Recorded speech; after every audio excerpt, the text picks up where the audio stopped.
Aquí llega gente despierta que despierta a otra gente. Claudia Álamo, Patricio Fernández y Rafael Gumucio observan y analizan el país y el mundo en una conversación sin concesiones. La actualidad y sus protagonistas. Aquí todo parte desde cero. Hola, buenos días. ¿Cómo están? Es 15 de... ¿No? ¿Sí? Sí. Es 15 de abril, ¿no? Sí, pues. 15 de abril. Ah, no, perdón. Julio. Que generalmente grabamos... Dejamos grabado todo el año. Semestralmente. Vacaciones de invierno. Grabamos claro. Hablamos con Adivino y vamos sacando la noticia según lo que dice el Adivino. Y lo hacemos todo en enero y queda listo todo el año el programa.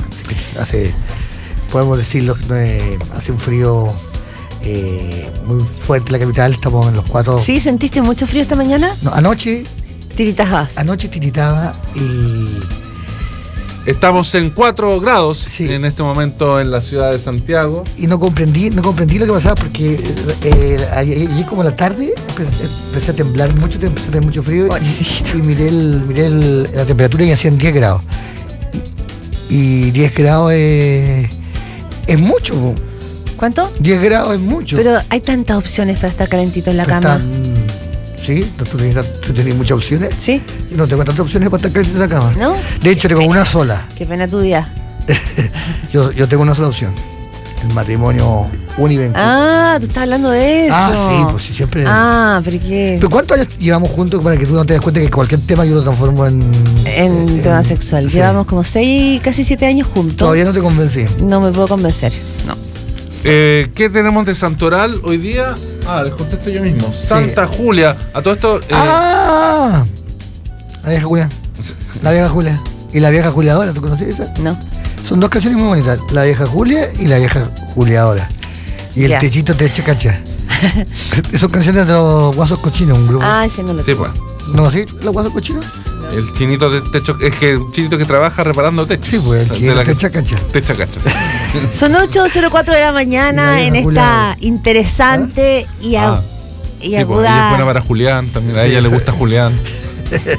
en esta linda conversación de la mañana entre Sergio Fortuño y Rafa Gumucio. Sí, a todo esto Patricio Fernández ha abordado un avión con destino a Cuba. Sí, va a estar cubriendo para Desde Cero todo lo que va a pasar en la isla con la apertura de embajadas embajada de Estados Unidos en Cuba y embajada de Cuba en Estados Unidos. Toda la perspectiva desde La Habana, cómo se vive todo ese proceso, nos lo va a estar contando Patricio Fernández, quien se encuentra en vuelo con destino al Caribe. Sí. La mínima 4 grados, la máxima dicen que tendríamos para hoy de 13 grados, como le dijeron acá a los muchachos. Día de Santa Julia, miércoles 15 de julio para los que están perdidos. Julio, todo bonito. Todo julio, todo sucede en julio. Vamos con los titulares, señor Fortuño. La presidenta Michelle Bachelet descartó llamar a plebiscito en septiembre para generar una nueva constitución. La mandataria reafirmó que se pondrá énfasis en las consultas ciudadanas y cabildos para generar la próxima Carta Fundamental.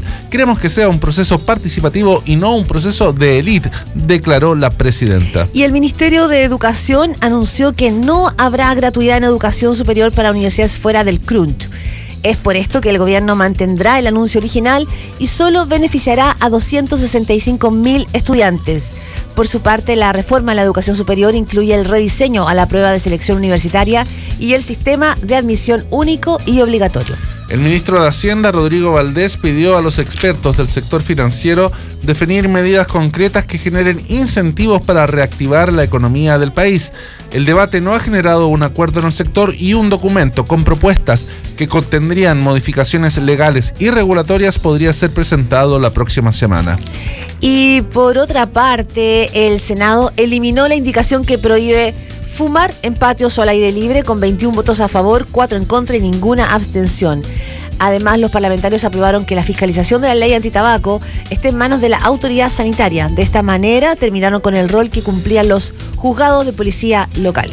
El Partido Comunista ya está listando el proceso de debate que discute los ajustes al programa de gobierno y el rol que cumple la colectividad dentro de la nueva mayoría. El Comité Central oficializará a fin de mes un proceso partidario que terminará en octubre con un masivo cónclave. El objetivo de estas reuniones es resolver la permanencia en la coalición, los cambios en las reformas, la nueva constitución y los desafíos electorales. Hay que estar atento con las relaciones al interior de la nueva mayoría a propósito del, comillas, realismo sin renuncia que planteó la presidenta el viernes pasado y que volvió a remarcar en el día de ayer. Ayer también, y esto es lo que publicó el diario La Tercera, Giorgio Martelli, el operador político, aseguró en sus declaraciones ante la Fiscalía que el expresidente de Energy, don Jorge Rosenbluth, fue quien le presentó al exgerente de Sokimich, Patricio Contese. El recaudador, el señor Martelli, además señaló que pactó una compensación con Rosenbluth para dejar su empleo. Vamos a las noticias internacionales. La aspirante demócrata a la Casa Blanca, Hillary Clinton, prometió tras la firma del acuerdo nuclear con Irán que Teherán nunca obtendrá armas nucleares si ella llega a la presidencia. Clinton aclaró que como presidenta utilizaré toda herramienta de nuestro arsenal para obligar a Irán al cumplimiento del acuerdo. Y vamos con Grecia. Ayer el Parlamento griego empezó a debatir en comisiones el primer paquete de medidas que los socios de la eurozona han impuesto al Ejecutivo como una condición previa para iniciar las negociaciones sobre el tercer programa de rescate. El paquete legislativo se prevé que será trasladado al Pleno a partir de primeras horas de la tarde. En Brasil allanaron las propiedades del expresidente Fernando Collor de Mello por el caso Petrobras. El exmandatario fue mencionado ante la justicia por el dueño de casas de cambio, Alberto Youssef, apuntado como uno de los operadores de la red de corrupción en este caso y quien hizo un acuerdo de delación compensada a cambio de una reducción de su condena. Este caso Petrobras atiene también a la presidenta Dilma Rousseff en una popularidad casi del 10%. La semana pasada me llamó mucho la atención porque ella dijo que pase lo que pase, ella no va a caer. Es decir, esto vino producto de unos rumores publicados en la prensa brasilera de que la presidenta tenía pensado dimitir producto de este escándalo de corrupción que ha afectado al gobierno y a su mundo político. Son 8:09 de la mañana. Vamos entonces con el análisis de las noticias. Seguimos con Comentábamos con Rafael al comienzo, cuando ustedes todavía no nos escuchaban, si esta decisión de la presidenta, no sabemos si forzada por la circunstancia o por una convicción de realismo sin renuncia, según Rafael, no había sido una buena estrategia. Poner la palabra renuncia en cualquier contexto. Pero sin renuncia, dice. Sí, pero da lo mismo. Porque quiere decir con renuncia. Claro, es poner la palabra renuncia, la idea de renuncia. Cuando se ha hablado mucho de la renuncia posible de la presidenta, y en el mundo oficialista la palabra renuncia es un error. Yo no tengo un problema con lo que se está haciendo, fíjate que al revés de mucha gente, yo por supuesto que me parecía normal que no se pueda hacer todo, que se pueda hacer la mitad, pero creo que la manera de anunciarlo y además la felicidad con que se anuncia, Yo pensé que pensabas todo lo contrario, Rafael. Yo pensé que la última semana decías todo lo contrario. ¿Cómo? Que te parecía el colmo que la renuncia, que acá había un programa comprometido al país. Pero yo sí soy una persona realista. Ya. Un hombre pragmático. Yo nunca pensé que el programa se iba a cumplir. Te entiendo mal. El programa se iba a cumplir de acá hasta acabar. Si la única persona tan ingenua como pensar que los programas de gobierno son guiones de película es la presidenta de la República. El resto de los seres humanos adultos que hemos pasado ya la edad de razón. O sea, tú estás en la línea de Gutenberg Martínez. No. Pero es lo mismo que tú. Es que Gutenberg Martínez dice una cosa totalmente distinta. Siempre supimos que esto no se iba a cumplir. Sí, pero que él dice que ese es el debate que es súper importante. Es que él quiere que no se cumpla porque le parece mal la idea, no le parece mal este proyecto o lo otro. Hay gente que no cree en la igualdad en Chile, que está en contra de un cambio que para mí me pareció esencial, que vivimos viviendo desde el siglo XIX. Hay una cosa política que siempre provoca problemas, siempre. Si el presidente hubiese leído historia, hubiese sabido que en el año 1891 hubo también un proceso en que se habló de mayor igualdad y donde entraron ciertas capas medias del gobierno y fue considerado que lo hacían mal, que eran ineficientes, que no trabajaban bien, que las leyes estaban mal mandadas. Exactamente. Tú puedes copiar copy-paste porque bueno, había computadores, pero copy-paste de los argumentos que se usaban en contra del gobierno de Balmaceda, se pueden usar exactamente los mismos ahora. Sí. Exactamente lo mismo. Ahora, hay un dato contra que no Alessandri lo mismo. Y contra Allende lo mismo. Por lo ahora, mismo, y lo conversamos y discutimos, nuestros auditores no lo saben, pero tú y yo discutimos a gritos, el viernes Fortunio fue testigo, de lo que yo te decía. Si tú vas a proponer propuestas y reformas estructurales que van a tocar intereses, que van a... Porque hablar de la reforma tributaria no había que ser adivino para saber que iba a generar oposición en un sector importante de la sociedad. Y no teníamos que ser adivino para entender que la reforma educacional a unos u otros iba a dejar descontento. Entonces lo que yo te decía, y tú me dijiste que nada que ver... No te dije nada que ver. No, me dijiste que yo estaba completamente cucú, era que entonces las reformas tendrían que haber sido presentadas impecablemente. Lo que te estaba diciendo yo, como lector de historia que soy y conocedor del país que soy, es que nunca una reforma, aunque sea impecable, va a ser considerada impecable cuando... Ahora, esa lectura de la historia, Rafael, implica asumir que las condiciones que hoy día imperan son condiciones equiparables a la altísima tensión social y de clases que existía en la Guerra Civil del 91, durante el primer gobierno de Alessandri, durante el gobierno de Allende. La cifra la cifra dice que la desigualdad ha cambiado. Hablan de un enfrentamiento de clase extremadamente antagónico, hablan de un hervidero social donde... gente de distintos sectores socioeconómicos del país se considera a sí mismo como enemigo. Es una pregunta plausible, ¿no? Las cifras no hablan de eso, tampoco pasaba eso en 91. Lo que pasa, lo que sí las cifras dicen es que los niveles de desigualdad son los mismos y incluso a veces son peores. Los niveles de desigualdad algunos son gigantescos. Yo no tengo la verdad el dato histórico, no he leído tanta historia como tú, no tengo el dato histórico de cuáles son los niveles de desigualdad. Me da la impresión de que en el siglo XIX había mucho más marginalidad. Claro, y la lo que pasa es que tú la tienes que medir en relación a la pobreza. La gente era más apremiante que actualmente. La tienes que medir en relación a la pobreza. La pobreza de los años 70 probablemente marcaba una desigualdad gigante, pero había una clase, la clase media era menor. O sea, vivíamos en los años 70 vivíamos en un país con analfabetismo. Pero era menor la desigualdad. Era menor la desigualdad. ¿Era menor la desigualdad? No me sé los datos. No me sé los datos. Bueno, pero creo que averígüelo mientras seguimos hablando para dejar en claro a nuestros auditores. Ahora, se repartía menos ingresos de todas maneras. Los ricos eran menos ricos y los pobres eran más pobres. No, lo que cambia, Rafael, en términos de cifra, y lo dicen todos los estudios, y por qué Chile hoy aparece como uno de los países más desiguales del mundo, es porque el salto entre los que ganan mucho es completamente delirante entre la gran mayoría que gana menos. Si usted están mezclando peras con manzanas. No. Si usted me dice que tú estás hablando de igualdad y de cifras y yo te estoy dando si tú me dices que este es un país igualmente pobre que los 70, no. No, evidentemente. Que la gente está igualmente pobre, no, la gente está mucho. No, pero tú estarías de acuerdo, Rafael, con decir que este es un país más próspero que el de los años 70. Muchísimo más próspero, pero igualmente es igual. Si son dos cosas que no tienen nada que ver una cosa con la otra. Bueno, pero yo creo que es decir, es más próspero. Centrémonos entonces en esta iniciativa de Bachelet que llega a Chile, que esto yo creo que es el dato que no es poco de incluir, digamos, en este análisis. Si Bachelet volvió para ser candidata presidencial es porque ella creyó que en esta vuelta ella iba a ser el gobierno que quería y no el gobierno que podía. Y en eso le apoyó una generación más joven de la antigua Concertación, que consideraba que esa antigua Concertación eran unos viejos guatones que habían transado todo, a cambio de muy poco.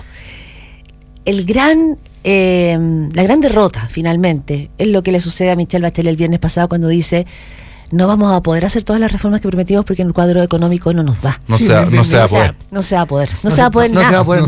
poder nada. Y eso significa para ella, para el proyecto podrían haber del puesto ese eslogan, en vez de Chile por todo, no se va a poder nada. Sí, bueno, ese es otro punto, cómo se ha criticado el eslogan, cómo se ha criticado.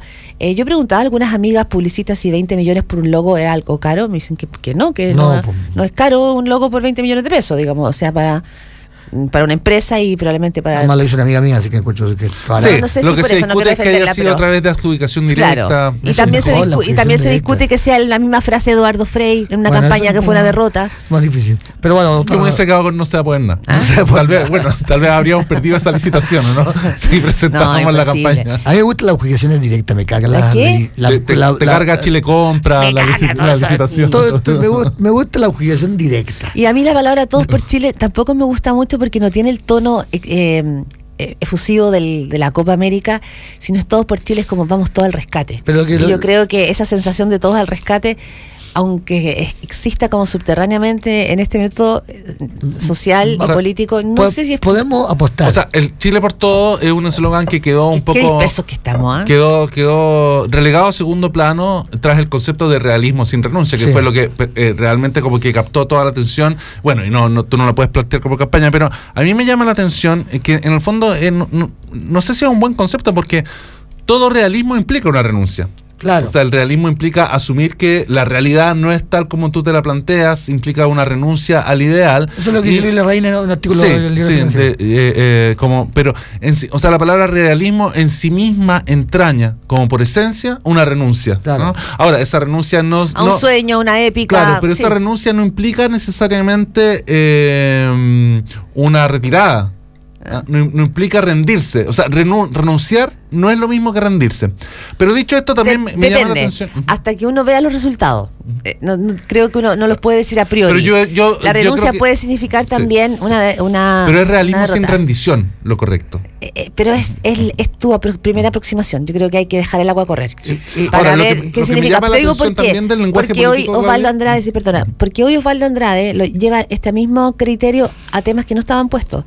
El realismo sin renuncia estaba puesto sobre educación, sobre reforma laboral, pero hoy día Osvaldo Andrade lo lleva al sistema de pensiones. Lo lleva al sistema de pensiones. Y ahí, en el fondo, entonces esto se va extendiendo a un arco más amplio. Es que imagínate, pues, de la propuesta. Si el problema se está generando por recursos que se pensó que iba a haber y que no están, lo que obviamente necesita recursos del sistema de pensiones. Digamos, la solución para el sistema de pensiones pasa por un mayor aporte fiscal para pero vamos a ir lentamente viendo, creo yo, que el paño es más amplio que aquellas reformas que estaban puestas sobre escena. Lo que yo cuestiono y contesto es, primero, me parece que la presidenta podría no haber renunciado a nada, porque siempre fue muy ambigua, porque yo siempre he creído que no cree en esto, es decir, que no cree en la gratuidad universal, que no cree en la Asamblea Constituyente o en el plebiscito. Ella espontáneamente era más partidaria de la idea de no darle gratuidad a los ricos, claro, digamos, a la gente con más ingresos. Ella dijo, ¿por qué mi hija va, que su hija estudia en una universidad privada, ¿por qué mi hija va a... Todo le pasó por su hija. Le robó el teléfono. Tiene como a su hija como noción del país. Ella dijo, ¿por qué ella debería ir gratis a la universidad? Por eso yo creo que no hay una real renuncia, porque yo creo que la mayor parte de las cosas que están pasando es lo que... una parte... Es que la Bachelet no es un personaje de una sola... no es una sola mujer, sino que es tres, como salió en la obra de teatro de Calderón. O sea, ya una Bachelet opina que no hay renuncia alguna. Pero no sea fresco, está escrito, algún argentino lo dijo. En cada uno de nosotros habitan multitudes. Sí, ni tú eres uno, ni Fortunio, nadie es uno. Pero hay gente que está Somos miles. Hay gente que está más desintegrada, y es el caso de una persona totalmente desintegrada, su personalidad totalmente dividida en distintas posibilidades. Pero yo contesto sobre todo la lógica de... Si yo sé que no voy a poder hacer todo, si yo sé que no voy a poder entregar todo, si eso es lo lógico, pero ¿por qué tengo que estar siempre rescatando el no? O sea, ustedes leyeron los titulares, me impresionó una cantidad de no que hay. No se puede fumar, no se va a hacer, no se va a entregar, no se va... ¿Por qué todo tiene que ser no? Este gobierno es el gobierno del no. No hay nadie que salga de ese palacio. No. Sí, pero no hay nadie que salga de ese palacio de gobierno. ¿Tú has visto la cantidad de personas que salen de este palacio de gobierno sufriendo, expulsados, humillados, castrados, destruidos? Ahora el último fue Carlos Correa. Pero es todo así. Todo es el no, todo es la castración. Y yo creo que ese es el gran problema del gobierno. Por supuesto que no van a hacer todo lo que habían prometido. Por supuesto que es solo una dirección hacia donde se quiere ir. Por supuesto que todo no se puede hacer en un gobierno ingenuo y estúpido pensar que va a cambiar la Constitución, cambiar la reforma laboral. Pero en 4 años sin reelección. Ya hicieron suficiente. Pero mira, tenemos en línea al expresidente de la democracia cristiana, senador, el señor Ignacio Walker, que tiene una clara mirada respecto de este giro de la presidenta. Lo dijo en Twitter, generó mucha irritación en sus aliados cuando dijo se acaba la retroexcavadora y llega la República. Muy buenos días, Ignacio Walker. Hola, ¿qué tal? Claudia, Rafael, Sergio. Senador, ¿cómo está? Según en el análisis de Rafael Gumucio, Ignacio, me gustaría conocer su opinión, y yo sé que hay una diferencia también entre sus aliados. La presidenta sí finalmente renunció al corazón de su programa y de lo que implicaba esta propuesta del bacheletismo. No, yo no estoy de acuerdo. La verdad es que lo que sí ha habido aquí es un punto de inflexión, en el sentido de que el cambio, ¿no es cierto?, que ha habido no es cosmético, sino que es bastante de fondo en cuanto a qué, en cuanto a la forma de hacer las cosas, de plantear las cosas, no las finalidades, los objetivos de la reforma. La reforma tributaria se hizo. Podremos ver, ¿no es cierto?, que las circulares, la implementación, los ajustes, pero ya se hizo. La reforma educacional, a pesar de que ha habido mucho ruido, mucha improvisación, sigue habiéndola. Me imagino que hablaremos de educación superior, ¿no es cierto? Bueno, pero continúa su marcha. Y el tema de la nueva Constitución no es un tema que hayamos cancelado, sin perjuicio que a lo mejor, de hecho yo mismo he hecho una propuesta con Patricio Zapata, es un tema que debe quedar para el próximo gobierno. Pero yo interpreto, Claudia, lo que ha ocurrido en estas 3 semanas de una manera muy sencilla, pero muy importante para el país. Primero, hay un segundo tiempo con un cambio de gabinete que significa un nuevo equipo para el segundo tiempo, ¿no es cierto? Sí, sí. Ahí hay un punto importante. Segundo, lo de la presidenta el viernes pasado es el libreto para el segundo tiempo. Ella lo llamó hoja de ruta, ¿no es cierto? Una carta. Pero ¿por qué era necesario sincerar y decir, mire, ¿sabe qué? Este escenario económico no nos permite seguir adelante? Y lo que es la pregunta previa, ¿no sabían ustedes que el escenario económico venía malo? A ver, evidentemente, Claudia, que nadie sabía el 2013, cuando fue la elección presidencial y parlamentaria. Pero uno se pone como varios... Pero déjenme terminar la frase, terminar la frase. Rafael, al tiro. Nadie sabía el 2013 que este año, 2015, íbamos a crecer a un 2,5%, me explico. La proyección de la ley de presupuesto para el 2014 contemplaba 4,6% de crecimiento, ¿no es cierto? Bueno, entonces, mire, no es peor sordo que el que no quiere escuchar, ni peor ciego que el que no quiere ver. Entonces, lo que ha hecho la presidenta es un acto de responsabilidad, de sincerar las cosas en términos de un realismo básico, que siempre tiene que estar presente en la política. Senador, Guterman Martínez dijo recientemente, nosotros del principio sabíamos que no se iba a poder, en alusión a varios aspectos del programa de la presidenta y de la nueva mayoría. ¿Usted suscribe también esas palabras de Guterman Martínez? ¿Sabía desde el principio que no se iba a poder? Guterman Martínez ha dicho unas cuantas verdades en estos días. Ahora, hay cosas que evidentemente, bueno, él tendrá que justificar. Yo no sé cómo las cosas se pudieron haber previsto o no haber previsto, pero evidentemente, yo lo he dicho todo el año, ¿no es cierto? Mientras fui presidente del partido el primer año, todos los lunes el comité político, evidentemente aquí hubo en un sector de la nueva mayoría un voluntarismo. Yo llegué a hablar en algún momento de un infantilismo progresista, que pensaba que gobernar era tomar las banderas de la calle, ¿no es cierto? Gobernar es más complicado. Evidentemente que hay un compromiso con la ciudadanía, hay un programa de gobierno. Nosotros estamos avanzando en ese programa. Por eso no hay renuncia. Hay realismo, sí. Hay ajuste, por supuesto. Ajuste no solo, la presidenta fue mucho más allá.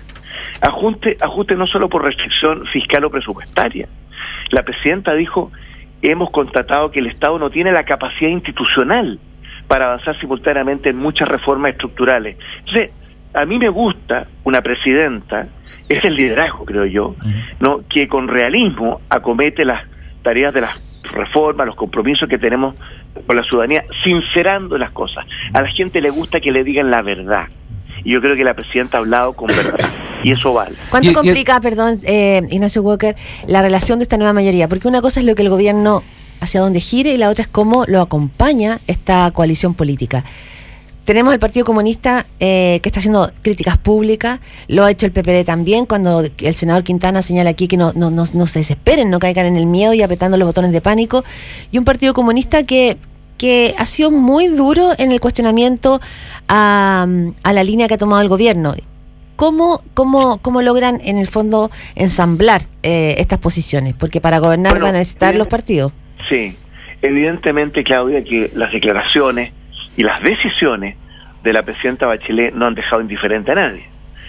Y yo prefiero que haya un momento de sinceramiento, de franqueza, de ajuste, aun cuando eso provoque una cierta discusión, que es lógico, al interior de la nueva mayoría, incluso una cierta tensión. Pero nosotros hemos tenido mucha capacidad, primero como concertación, ahora como nueva mayoría, para sortear muchos temas, muchos obstáculos, muchas coyunturas difíciles. Y es ciertamente una coyuntura difícil, sobre todo para el país, porque lo que dijo la presidenta también el viernes, oiga, hemos cometido errores. La gente, miren las encuestas, dijo, ¿no es cierto? Hay una desaprobación que no podemos ignorar, ¿no? Guterres Martínez dijo, la nueva mayoría dejó de ser mayoría. Bueno, es una forma de decir las cosas, pero cuando uno tiene 20 y tantos % de aprobación y uno quiere representar a la mayoría, porque nosotros fuimos elegidos con un 62% de la votación, evidentemente que un buen gobernante, un liderazgo que se precie de tal, y yo creo que hay que darle crédito a la presidenta Bachelet por el cambio de gabinete, por el nuevo libreto, por tomar el timón, por asumir decisiones dolorosas, porque desprenderse de sus dos colaboradores más cercanos, Rodrigo Peñailillo y Alberto Arena, obviamente que no ha sido fácil. Entonces, pensemos, Rafael, termino con esto, pensemos que lo de la presidenta, más que para atrás, que si tendríamos que haber previsto o no previsto, pensemos para adelante. El país quiere ver qué es lo que viene, cuál es el horizonte, y por lo tanto yo creo que este sinceramiento franco de la presidenta, en que hay un liderazgo presidencial y hoy día hay un liderazgo no presidencial, lo que está haciendo Jorge Burgos como ministro del Interior y jefe político del gabinete, muy posicionado en su rol, Rodrigo Valdés, ¿no es cierto?, quien abrió los fuegos como ministro de Hacienda, en el sentido de decir, chiquillos, la cosa se viene complicada porque habíamos previsto un 3,6, ¿no es cierto?, de crecimiento, y va a ser 2,5, el déficit fiscal va a ser 3%, no 1,9.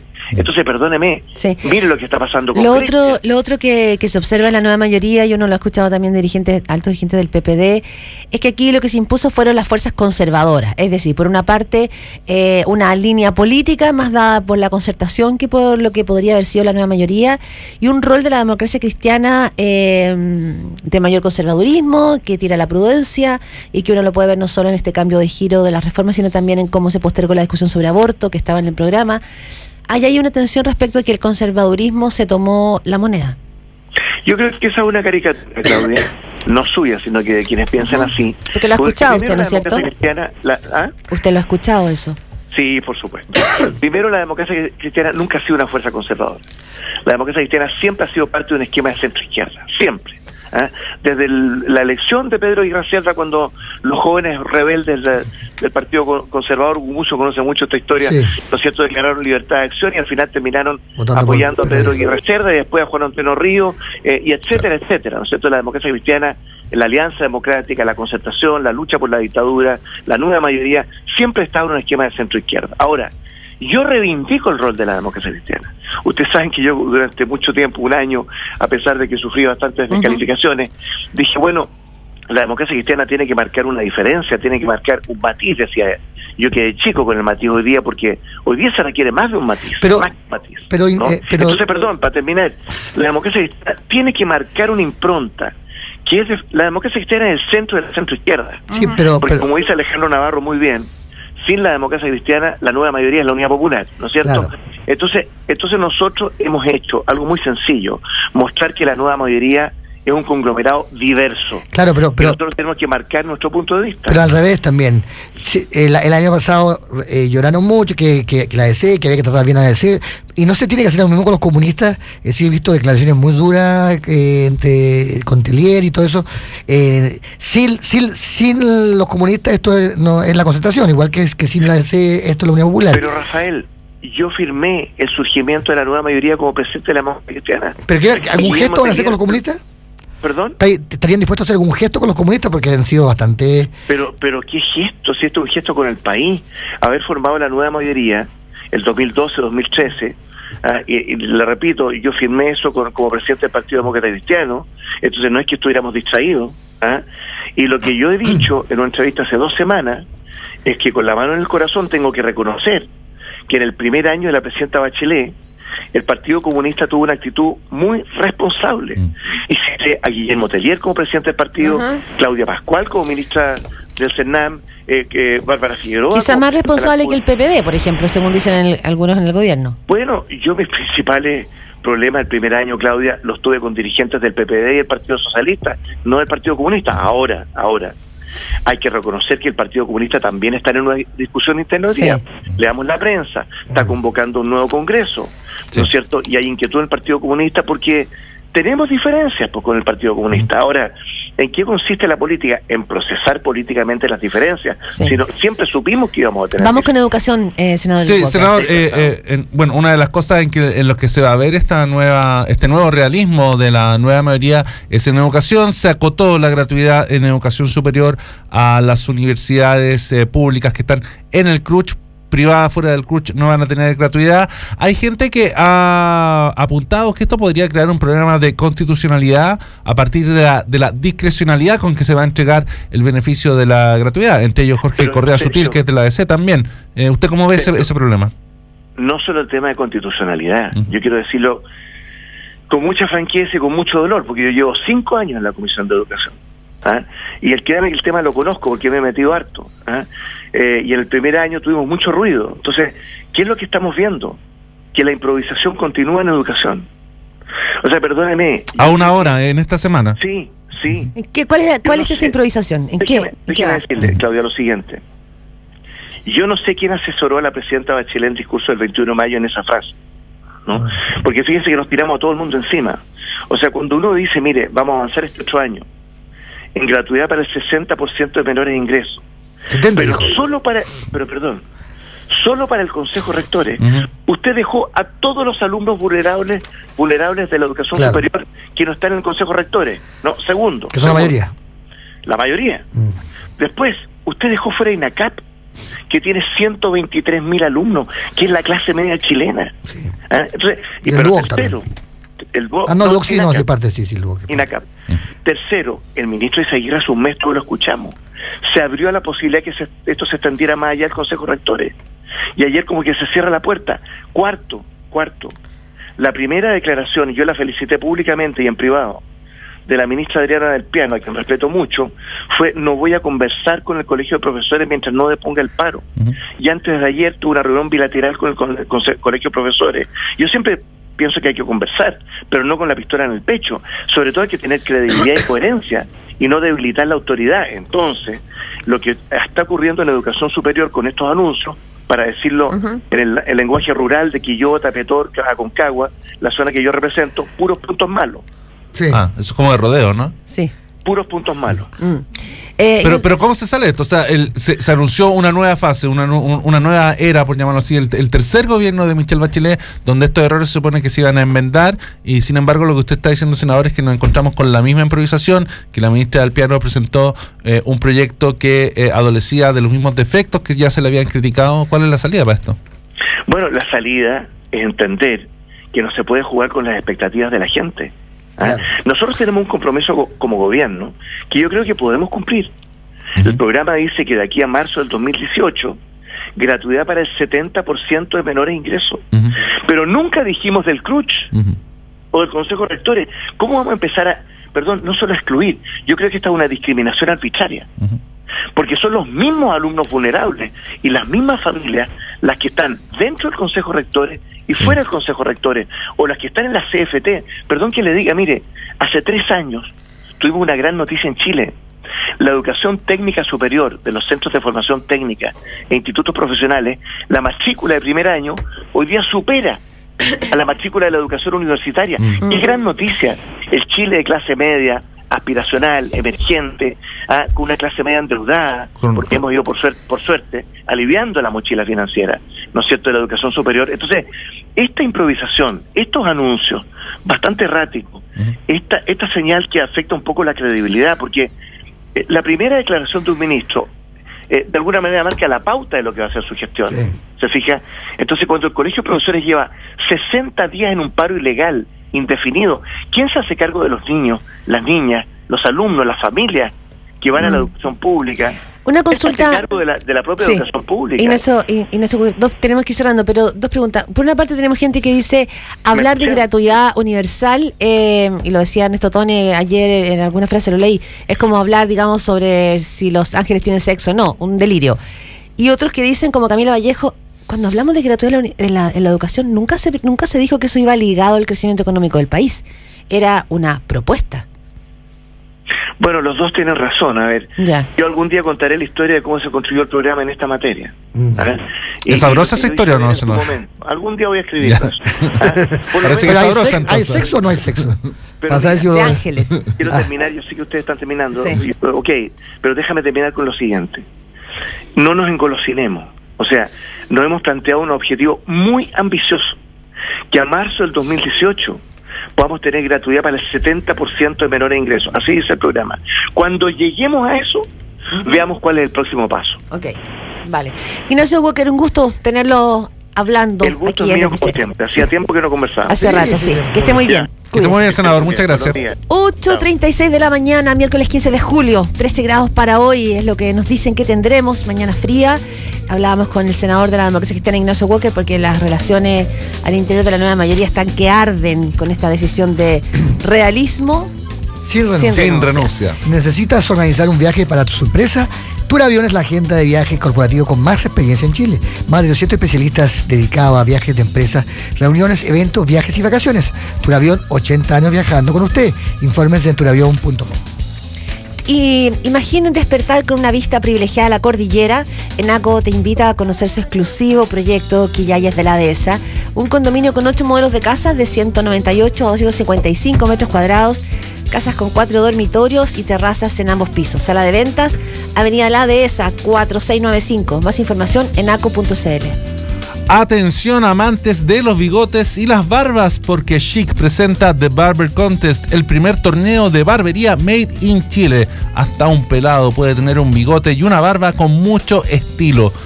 Rafa, demuestra tu talento en The Barber Contest by Chic. Ingresa a www.thebarbercontest.cl, inscríbete y participa. Libera tu creatividad, Chic libera tu piel. Suma viajes, tecnología, descuentos y todo eso que te gusta con el programa de beneficios Corpuntos de tus tarjetas de crédito Corbanca. Conoce más en corbanca.cl. 8:37 en segundos con nosotros el analista, cientista político Alfredo Joañán aquí en Desde Cero. En Radio Cero, desde cero. Cuando sumas viajes, abres tu mundo. Cuando sumas beneficios, más entretención. Y sumando tecnología, la vida es más simple. Por eso, usando mis tarjetas de crédito Corbanca, sumo mejores momentos a mi vida.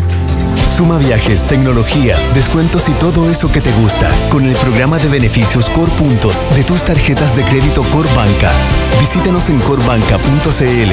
Corbanca, un banco que se mueve contigo. En Radio Cero son las 8:39 minutos. ENACO privilegia el estilo del lugar que quieres para vivir, con arquitectura y diseño de alto estándar. Ven a conocer su exclusivo condominio Quillayes de la Dehesa, un proyecto pensado en la ciudad y las personas, con amplias áreas verdes y una vista privilegiada a la cordillera de los Andes y el Valle de la Dehesa en los faldeos de Lo Barnechea. Sala de ventas, Avenida La Dehesa 4695. Porque para ENACO, construir es mucho más que levantar una casa. Eso es diseño sustentable. Eso es ENACO. Más información en enaco.cl.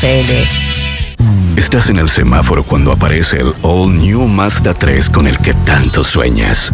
Piensas en el diseño de tu auto y no se compara con su diseño codo. Miras tu radio con entrada de cable auxiliar y está a kilómetros del sistema Mazda Connect. El semáforo cambia y sientes cómo la performance y eficiencia de su motor Skyactiv hacen que desaparezca en segundos frente a ti. Entra a mazda.cl/3 y sorpréndete. Mazda. Respalda y garantiza DERCO. Turavión es la agencia de viajes corporativos con más experiencia en Chile. Más de 200 especialistas dedicados a entregar la mejor solución para los viajes de su empresa, reuniones, eventos y viajes vacacionales. Pertenecemos a la red global HRG con presencia en más de 120 países, lo que nos permite entregar los más altos estándares en implementación de programas de viajes corporativos y tecnología de vanguardia, siempre apoyados por nuestros business managers. Turavión, 80 años viajando con usted. usted. Infórmese en turavion.com. Al fin llegó el día. Van a estar muy buenas estas vacaciones, Sí, ¿no? y ahora podemos decirle chao al trabajo, Sí. chao al frío, chao a todo. Ya, revisemos si llevamos todo. ¿Poleras? Listas. ¿Shorts? ¿Listos? ¿Trajes de baño? ¿Listos? ¿Bolsa roaming de invierno? Listas. Solo en Claro. Activa tu bolsa roaming de invierno con 1 GB de navegación, 30 minutos y 100 mensajes por solo 39,990 pesos. Vayas donde vayas, claro que vamos contigo. Con Claro, es posible. En Radio Cero, desde cero.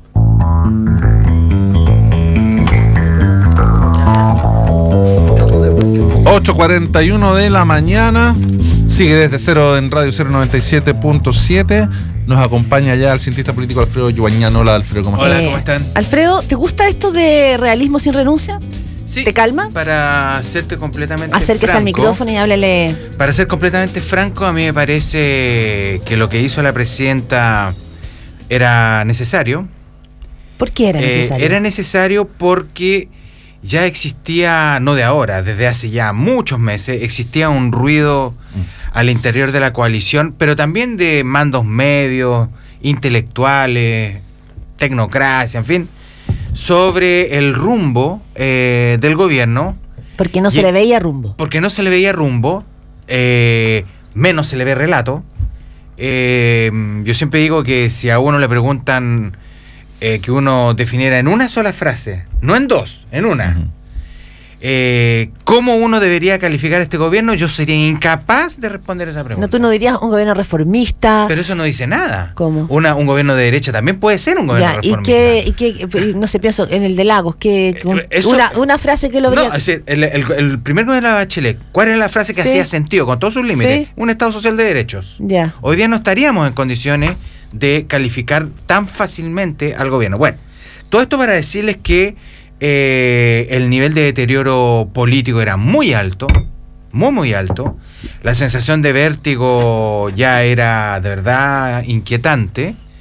Y una sensación de vértigo no necesariamente instalada en la ciudadanía, pues yo no me atrevo a interpretar demasiado a la ciudadanía, incluso no me atrevo a hablar mucho sobre lo que dicen las encuestas, porque para serles franco, no sé cómo están interpretando las preguntas de las encuestas de las personas comunes y corrientes. Y todo el mundo extrapola, saca conclusiones. A mí esa parte... Por la mezcla de factores que están puestos sobre la agenda, es decir, boletas, crisis de confianza política, crisis económica.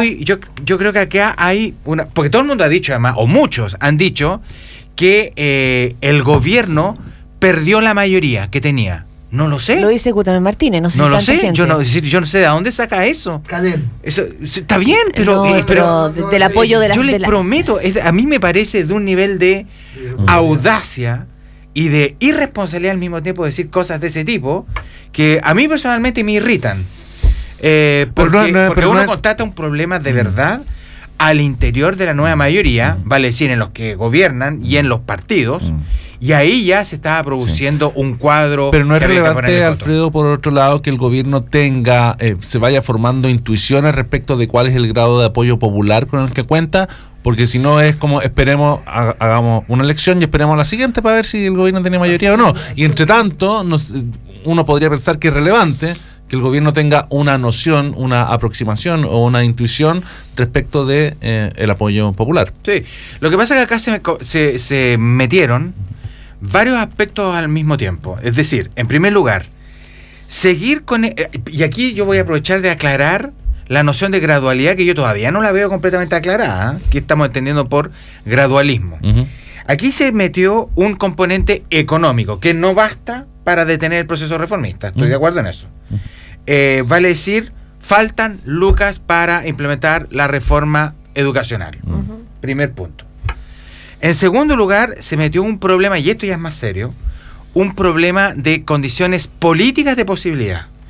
Vale decir que no es solo el problema, no solamente es el Estado de Chile, que tiene dificultades estructurales para procesar tanta voluntad reformista, sino que son las propias élites parlamentarias de la nueva mayoría que no están teniendo capacidad política para procesar proyectos de ley, debates parlamentarios, debates políticos e incluso debates ideológicos, porque esta no es una discusión limpia en el sentido que sea una discusión netamente técnica. Aquí hay demasiados componentes metidos. Y agreguémosle además lo que, y creo que en este caso debería ser un poquito lo de menos. Agreguemos además que se estaba produciendo un distanciamiento social, según las encuestas, pero lo pongo en tercer lugar, entre lo que la gente quiere, si es que alguna claridad tiene la gente lo que quiere, y lo que se está haciendo en el gobierno. Cuando se te combinan esos tres componentes, y agrégale Caso Penta, agrégale Soquimich, métele Cabal, métele Martelli, métele Rosenbluth, es decir, francamente, esto no podía continuar. Pero hay dos cosas, ¿no? Es que métele... es que son cosas totalmente distintas. Estoy de acuerdo. O sea, que conceptualmente distintas. Y claro, y yo creo que ahí a mí me resulta la lectura del gobierno y de su... No creo que equivocada, sino que muy mal intencionada, digamos. Porque el problema de la presidencia de la ciudadanía surge en el caso Cabal. El problema del élite con el gobierno surge cuando el gobierno llega. O sea, entonces te quieren cortar un brazo, pero cuando te duele la cabeza dicen, me duele la cabeza. No, te corto el brazo porque quería cortarte el brazo de antes. Quiero decir, siempre han querido parar. Y la felicidad con que Gutiérrez Martínez recibe esto. Siempre ha estado en contra de la idea, no de la graduación. Perfecto. Y aprovechan un problema que es de otro índice, que tiene otro origen, que es la desconfianza que la presidenta adquirió con la ciudadanía por culpa del caso Cabal, para arremeter contra cosas que quizás no estaban, que estaban empezando a arreglarse. O sea, yo no veo por qué el gobierno no hace ningún aspaviento de las cosas que sí hizo, como reformar el binominal, eso es verdad, como hacer una reforma tributaria, como a pesar de todos los límites, claro, que tiene, y haber hecho una reforma educacional. ¿Por qué no hace ningún aspaviento con lo que hizo? Claro. Solo habla de las cosas que no hizo. Sí. Es el gobierno de la de la castración química. No, en eso yo en ese aspecto estoy sumamente de acuerdo. Lo que sucede es que aquí han habido distintas formas de interpretar lo ocurrido. Y lo ocurrido es espectacular. Esto nunca había ocurrido en 25 años, de que finalmente el programa que uno prometió a la ciudadanía, su implementación se ralentiza. Que algunos interpretan como renuncia. Y ese es un problema político que tiene la nueva mayoría, porque es interno, el tema de la renuncia versus realismo, y eso es lo que hay que conjugar. Pero mira, una de las explicaciones que he escuchado de lo ocurrido, eso es cierta, pero es completamente insuficiente, que la dijo la senadora Adriana Muñoz. Esto ocurrió porque la reacción, casi con esas palabras, porque la reacción hizo, entendido por reacción, los momios, los reaccionarios. Porque la reacción hizo que esto no fuese posible que ocurriese. Eso es cierto, pero no es suficiente. Falta mucho. Le faltó el capital foráneo. Si nos falta, claro. Pero dime una cosa, Alfredo Yañán, eso, ¿tú crees, si uno mirara hoy la decisión, Michelle Bachelet echó mano a su convicción y a la responsabilidad política, comillas, porque esto se estaba desmadrando, o a tu juicio aquí hubo un golpe blanco desde un mundo, digo, concertacionista o mundo empresarial, que la propia presidenta reconoce ayer en una entrevista que los empresarios le decían que no tenían certezas para invertir? Ella misma se dio cuenta y habló en Paracas con los grandes empresarios, les dijo, vamos a reestudiar la reforma tributaria, no sé si a reestudiar, pero vamos a revisarla. ¿Fue más una presión sobre Bachelet o ella habrá llegado por sí sola a una convicción? Porque esto significaba también un quiebre en su nueva... A mí no me gustan las imágenes de golpes blancos, retorno a la vieja concertación, porque sean. Aun cuando pudiesen haber elementos de eso, tienden a generar una simplificación excesiva del problema. Mira, yo creo que aquí lo que sucedió son varias cosas. En primer lugar, yo voy a ser súper franco en esto, yo creo que el programa de gobierno de Michelle Bachelet fue un programa súper mal hecho. ¿Qué quieren que les diga? Un programa mediocre, con excelentes promesas que son las que uno quiere mantener. Técnicamente su propuesta. Mediocre, ninguna duda. Es decir, de verdad, ahora que uno lee los reportajes en CIPER, nuestra Mónica González, sobre cómo gobernó Peñalillo, sobre cómo gestionaba Hacienda Alberto Arena, y yo de verdad, yo termino con un Valium después de leer cada cuestión, porque uno se va enterando cosas. Y bueno, yo me imagino que la presidenta debe haber pasando lo mismo. Claro, es decir, debe haber terminado con shock después de ver esto, porque ahora uno entiende la magnitud del cambio. Sí, yo le quiero recordar que hasta hace 3 meses o 4 meses este cambio era inimaginable, era de delirante. de delirante. ¿Quién iba a pensar que iba a salir el ministro de Hacienda y el ministro del Interior? Era inimaginable. En un solo salieron. Que no eran solo dos, digamos, que no son solamente dos puntas de lanza claves para un gobierno y que no teníamos recuerdo reciente de haber sacado ministro de Hacienda, sino que eran los dos hombres, los guardianes, los arcángeles de Bachelet. Y que la protegían. Claro. Y esos arcángeles quedaron sin alas y convertidos en no. Exactamente. Pero ¿qué tiene de sorpresivo que la gente no quiera hacer lo que no cree? Es decir, ¿Cómo es eso? Quiero decir que Jorge Burgos no cree en esto, no cree, no lo creo nunca. Es decir, es pensar que la gente de la Constitución no tiene ideología. Pero precisemos la pregunta, Rafa. ¿En qué no cree? ¿En el programa? Espera, ¿en el programa mismo, en las metas o en la manera de cómo el programa se estaba ejecutando? En las metas. Yo creo que hay gente que cree que el sistema de encomienda en Chile, que es el sistema colonial, tiene que seguir de alguna forma. Es decir, me encomendaron una cantidad de indios y yo tengo que regularlo. Así hemos funcionado. Así funciona el país y las otras formas son utópicas y sin sentido y solo producen desorden. Yo creo que mucha gente cree... no habría habido reforma agraria, Rafa. No, pero mucha gente considera que fue un error. No, pero no creo. Estamos con Alfredo. Yo creo que estamos con Alfredo Joañán. Yo creo que la colonia sigue. Yo creo que la colonia. Jorge Burgos.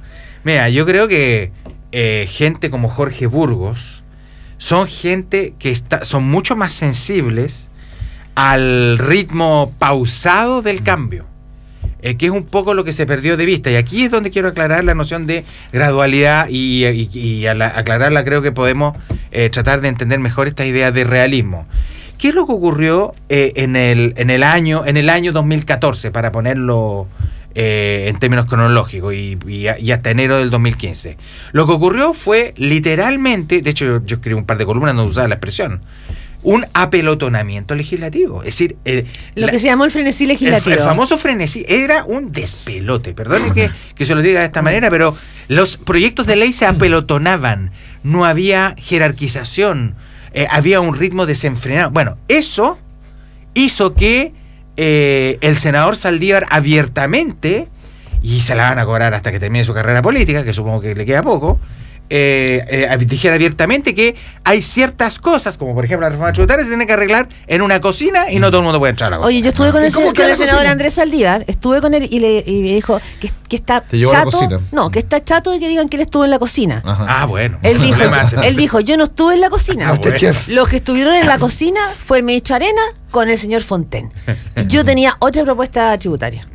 No, está bien, pero entonces lo convirtieron en un chef, lo convirtieron en un chef de una cocina en la que él dice que no estuvo. De acuerdo, pero él puso un tema en donde, que es un tema oligárquico, porque colocar el problema en términos de cocinas, que por definición son pequeñas, en donde los comensales no pueden ir a... Es un espacio más conspirativo también. Es un espacio oculto, no se ve. Contra los diputados, era la cocina de los senadores iban a arreglar lo que los diputados no saben hacer. Pero bueno. Pero por otro lado, pero perdona, ¿por qué digo esto? Esto del frenesí del apelotonamiento legislativo. La sensación de vértigo se produce en eso. Y cuando se habla de gradualidad, claro, yo tengo amigos que me dicen, pero si la gradualidad ya estaba presente, ya existía en la implementación, lo cual es cierto. Por ejemplo, reforma educacional, reformas en pleno régimen van a llevar 5, 6 y más años. Eso es cierto. El problema del gradualismo no está colocado en la implementación. Ahí efectivamente había gradualismo. El problema de la gradualidad está colocado en la necesidad de priorizar algunos proyectos encima de otros, pensando en cómo trabaja el Poder Legislativo, en escalonar proyectos, en generar lógicas incrementales de gasto, en fin, en ese tipo de cosas. Y yo considero, de verdad, eso yo lo considero un buen reformismo, un reformismo de calidad, porque una buena reforma, ¿cuál es? Es aquella reforma que ni siquiera tu adversario la puede modificar, porque generaste consensos sociales y políticos tan altos. Estamos con Alfredo Joañán. Eso no, porque ha habido ejemplos de reformas importantes que han generado niveles de consenso. Es decir, el cobre. La reforma agraria produjo la reforma universitaria. No es el mejor ejemplo. Bueno, produjo un golpe de Estado. Pero no habría que hacerlo. Sí, la creación de un sistema de garantías universales en salud. Pero el plan de concesiones de infraestructuras han sido reformas muy importantes en el país. Pero yo digo, hablamos de la reforma agraria. No, está bien. ¿Había que hacerlo o no había que hacerlo? Estás obsesionado También- con la O la reforma. reforma universitaria. Habla del fin de la esclavitud en Estados Unidos Claro, también. pues. bueno, hubo que la secesión. Lincoln tenía que. Pero tenía es que tú haber piensas dicho- que solo ese tipo de reformas son las No, que te estoy diciendo existen. que hay algunas que no producen, hay algunas que producen. Y el hecho de que producen problemas no es solo no es un argumento, no es el único argumento. Evidentemente hay que pensarlo dos veces cuando uno. Pero el fin de la esclavitud en Estados Unidos fue un desastre, fue mal hecho, fue mal implementado, pero porque no había manera de hacerlo bien. Tú no puedes cambiar. No, sí, pero no estamos hablando de eso, Rafa. Ah, bueno, Sí. pero entonces nada no que estamos hacerlo. ante ese tipo de reforma, aunque podríamos eventualmente estarlo. Yo creo que el equilibrio de clase en Chile es parecido. No, yo estoy de acuerdo que hay un problema. Yo de- estoy convencido de que en Chile hay un severo problema de clase Sí. y de dominio de clase. No Claro, tengo ninguna entonces- duda. La pregunta es cómo tú lidias con eso. ¿Lo Aquí va a hay- cambiar sin Está dolor? Yo bien. creo que no. Bueno, pero ¿qué significa eso, vos, Rafa? ¿Que Tenés vamos que a, tomar poner- vamos a tomar los fierros y No, vamos a no, terminar el problema? No, pero tenés que po. poner la gente de tu lado, tenés que construir. Pero por supuesto, pero como eso Esa no es la quedó noción del claro. globalismo. Claro, Sí. es decir, No, es el día que yo- traiga lo- todo lo que estoy diciendo no es necesario, me parece además un poquito torpe y tuerto decir de que lo que está ocurriendo se está renunciando al programa. No, las metas van a seguir, pero lo que pasa es que el error está en el origen. Se introdujo un tal nivel de velocidad y de vértigo en la experiencia del programa. Eso por una parte, pero también lo que llama la atención, si existe o existía, no sabemos, de acuerdo a las encuestas, una líder política con una sintonía fina con la sociedad, representativa de una horizontalidad y de un depositar confianza de esta ciudadanía.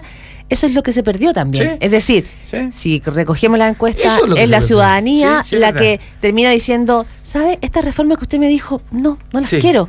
Y probablemente ese es un punto Pero si eso decisivo en el posible, realismo. pero miren, yo voy a problematizar esto. Alfredo Ahora, Joañán, después, aquí debe ser. después de la batalla somos todos generales, y no quiero aparecer así, pero Pero lo soy. mira, no, pero mira, No quiero, pero lo soy soy. un mariscal. Soy Pero miren, comandante.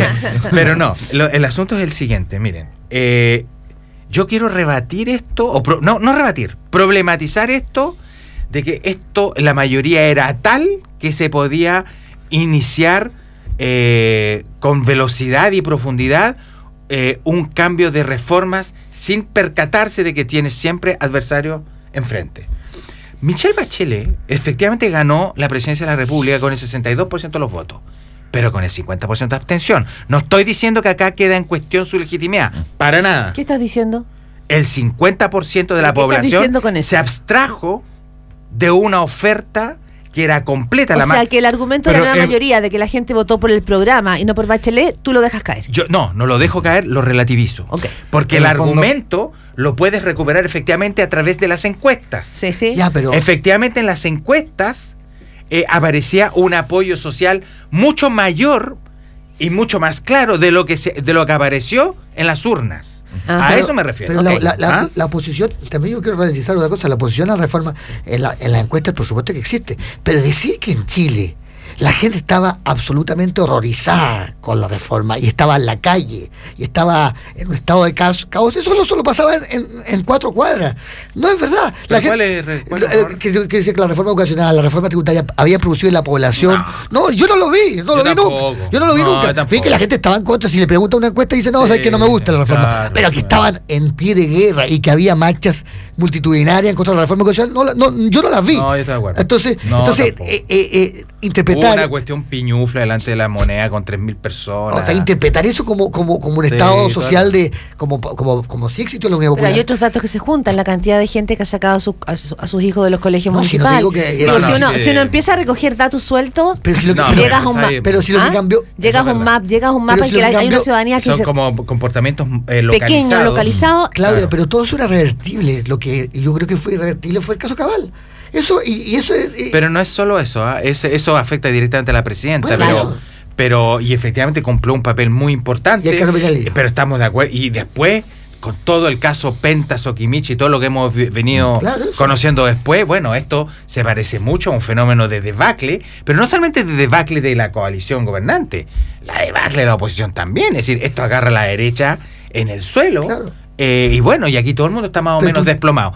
Resultado, yo creo que nos estamos convenciendo de que este cóctel es un cóctel muy complejo, tiene muchos ingredientes. Pero yo de verdad yo nunca había visto una cuestión así. Alfredo, perdón, y ojo, esto de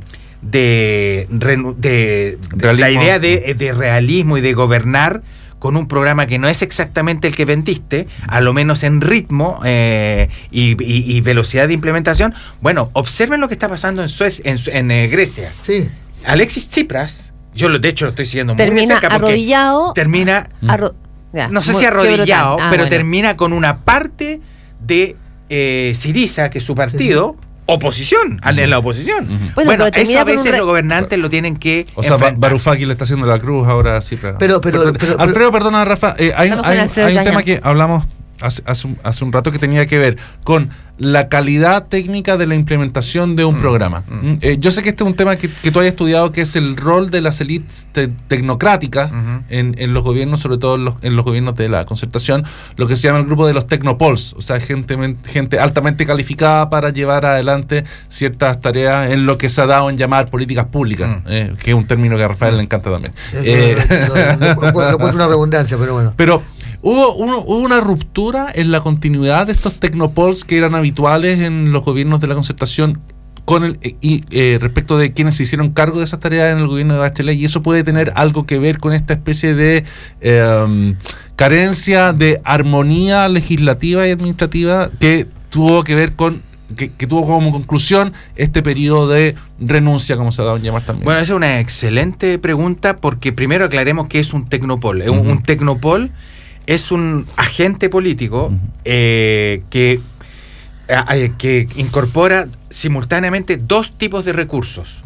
Recursos tech, de ahí viene la palabra tecno, vale decir recursos técnicos, que son tipos muy bien formados y además que se y generan roles protagónicos en ciertas disciplinas de ciencias sociales, fundamentalmente la economía, pero ojo, también ciencia política y sociología, pero son también políticos, pols, que son tipos al mismo tiempo excelentes economistas, sociólogos y cientistas políticos que importan en la academia, pero al mismo tiempo son tipos líderes de partidos. Son tipos que fueron presidentes de partidos, vicepresidentes de partidos, secretarios generales, o miembros, o por último miembros de las mesas de Pongámosle nombres en la Constitución. Entre 1990 y el 2010 hubo 22 tecnopols que se distribuyeron de distintos modos en distintos gobiernos. Esos tecnopols son gente tipo Alejandro Foxley, Ricardo Lagos, Luis Mayra, Jorge Arrate, Carlos Ominami, Benninger, ese tipo, son 22, ¿ok? Bueno, el problema es de que ese grupo brillante se extinguió. Y se extinguió porque lo que se extinguió es el contexto histórico que se formaron, en el cual gobernaron, y que es el de la transición. Lo que no existe, y no sé si es posible que existan, y tampoco sé si es deseable que existan, que ese tipo de agentes, de grupos, existan en democracias ya más normalizadas. Pero en democracias más normalizadas, por ejemplo, hoy cuando se habla de ¿cómo se dice? Realismo sin renuncia, no es lo mismo que en la medida de lo posible. Bueno, suena parecido, pero creo que no es lo mismo, y de hecho creo que hay que evitar a toda costa esa frase para nombrar el presente, porque esa frase tiene sentido pleno en un contexto histórico que no tiene nada que ver con el presente. Es que ahí está el punto. Que es el gobierno de Elwin, en donde tenemos Pinochet, tenemos senadores designados, tenemos de todo. Tuvimos dos cuasi intentonas de golpe de Estado, que son el Boinazo y el Ejército de Enlace. En fin, no podemos, de verdad, a mí me parece es súper peligroso usar un término que refleja muy bien un espíritu de época, pero que creo que se ajusta muy mal a la época de hoy. El problema es de que aquí, ¿cómo se va a resolver este problema? O se va a imponer efectivamente y se va a explicar que aquí se necesita mucha pedagogía, o se impone la idea y se entiende política y socialmente la idea de un realismo sin renuncia, o lo que predomina, que es una posibilidad abierta, es que aquí en realidad lo que se impuso es la renuncia del programa. Esos son los términos del programa. Lo que se impuso fue un paro de empresarios, como hay un paro de profesores, y después del paro cedimos a la petición del sindicato. Pero tú crees que Eso fue lo que... crees que Pero el paro empresarial... Tú lo estás viendo desde una lógica antagónica, sí. Rafi, también hay una lógica interna que terminó con estas contradicciones. O sea, que hay un paro, y el sindicato ganó. Hubo un paro, pero no es suficiente, pero no es una condición suficiente. Sí, pues eso es lo que yo digo. Pero de las pocas cosas que sabemos de la población es que la gente desconfía de la política, confía en los políticos. Eso está claro. Tú crees que decirle a la gente que ya desconfía de que uno no va a cumplir con las cosas que comprometió, por más que uno esté en contra. Yo he escuchado muchos taxistas que estaban en contra de la reforma tributaria, estaban en contra de la reforma educacional, pero que dicen, pero igual renunciaron, igual mintieron. O sea, la idea de que da lo mismo si yo me parece mejor que no lo hayan hecho, pero mintieron. Y eso no es reafirmarle a la gente justamente uno de los prejuicios que más fuerte tienen, que es que los políticos no cumplen y que llegan al poder y hacen lo que quieren. Pues es que esa era una de las alternativas de resolución del dilema. Porque eso en la práctica significa se renunció al programa. Claro, y solo vale decir, se mintió a gran escala, una cosa así. Esa es una posibilidad de creencia, esa es una posibilidad de creencias sociales importante. Pero tenemos el enunciado, hay que ver cómo cae el agua. Sí, pero que yo creo que comunicación tenemos que ir cerrando. Son 9:06 de la mañana. Alfredo Joañán, muchas gracias por estar acá en Desde Cero. Gracias a ustedes, chicos. Que tengan un buen día. Mañana es feriado, así que nos escuchamos el viernes. ¿Por qué feriado? El Día de la Virgen del Carmen. Sí. Patrona de Chile. Sí, nada menos. Bueno,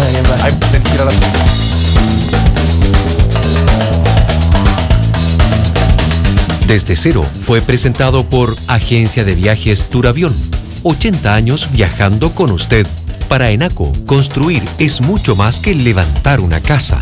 Corbanca, un banco que se mueve contigo. All New Mazda 3. Solo un Mazda es mejor que un Mazda. En Cero son las 9:07. La serie de